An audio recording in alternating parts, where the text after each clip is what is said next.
আজ সকাল সকাল একটা নতুন কাজের ভিডিও নিয়ে এলাম। আজকের কাজটা একদমই আলাদা। কিছুদিন আগে একটা কাজের ভিডিও ছেড়েছিলাম যেটা দেখিয়েছিলাম রান্নাঘর আর বাথরুমটা হচ্ছে।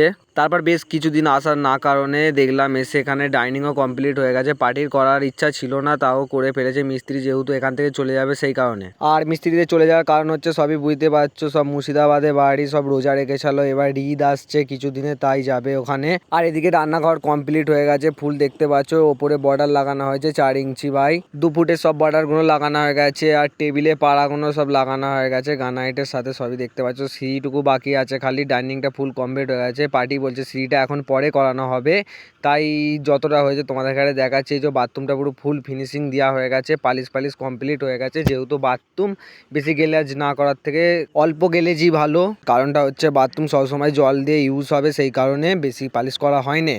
আর বাথরুমে যেসব টাইল লাগানো রয়েছে সব র্যান্ডম ভেন্সের মাল, তাই আর বেশি ভিডিওটা বড় করলাম না। ডাইনিংটা যতটুকু পারলাম দেখে দিলাম, কাজটা কেমন কি হয়েছে কমেন্টে জানাবে। আর হচ্ছে হ্যাঁ, ডাইনিংটা বেশি ডিজাইন হয় না, ফুল প্লেনের মধ্যে হয়েছে, খালি সিম্পলের মধ্যে কোনটুকু ডিজাইন আছে কিছু, আর ইচ্ছে বেশি পার্টি চলাচলও করতে হবে না। তাই আর বেশি ভিডিওটা বড় না করে লাস্ট এখানেই করে দিলাম। নতুন কাজের ভিডিও আবার আসছে, চ্যানেলটা ফলো করে রাখবে।